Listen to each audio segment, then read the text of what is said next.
আসসালামু আলাইকুম। সবাইকে আমন্ত্রণ জানাচ্ছি খুবই সহজভাবে আলু দিয়ে কবুতরের মাংসর রেসিপি দেখার জন্য। তো চলুন দেখে নিন এর পুরো প্রস্তুত প্রণালী।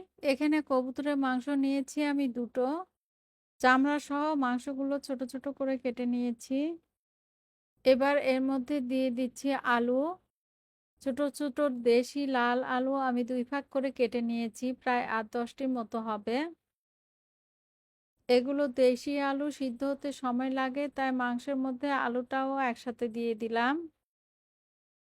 এবার দিয়ে দিচ্ছি প্রায় ১.৫ কাপ পেঁয়াজ কুচি, রসুন বাটা দিচ্ছি ১ টেবিল চামচ, আদা বাটা ১/২ টেবিল চামচ, মরিচ গুঁড়ো ১/২ টেবিল চামচ, হলুদ গুঁড়ো ১ চা চামচ, জিরা গুঁড়ো ১/২ চা চামচ, ধনে গুঁড়ো ১/২ চা চামচ, লবণ দিচ্ছি ১ চা চামচ, তেজপাতা ১টি, দারুচিনি ২ টুকরো, এলাচ ২ টো, আমি এলাচের মাথাটা একটু ফাটিয়ে দিয়েছি।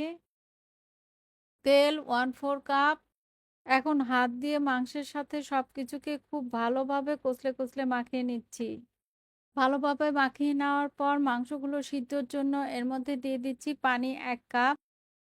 এখন চুলার আঁচ বাড়িয়ে দিয়ে ঢেকে দিচ্ছি, অপেক্ষা করব এটা খুব ভালোভাবে ফুটে ওঠা পর্যন্ত। খুব ভালোভাবে ফুটে উঠেছে।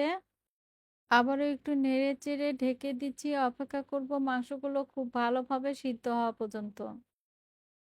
তবে ঢাকনাটা খুলে অবশ্যই মাঝে, মাঝে নেড়ে দিতে হবে। আমি চেক করে দেখেছি খুব ভালোভাবে সিদ্ধ হয়ে গিয়েছে।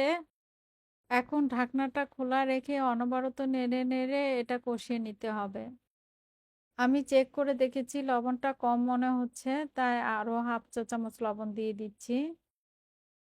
খুব ভালোভাবে কষিয়ে নিয়েছি, পানিটা প্রায় শুকিয়ে এসেছে। এখন ঝোলের জন্য দিয়ে দিচ্ছি ১ কাপ পানি।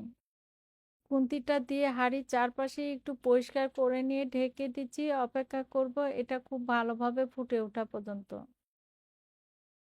খুব ভালোভাবে ফুটে উঠেছে। এবার এর মধ্যে দিয়ে দিচ্ছি প্রায় ২ টেবিল চামচের মতো পেঁয়াজ বেরেস্তা। আমি এরকম ঝোল থাকতে চুলাটা বন্ধ করে দিব। এটা খাওয়ার মতো ঠান্ডা হলে আরেকটু ঝোলটা টেনে যাবে।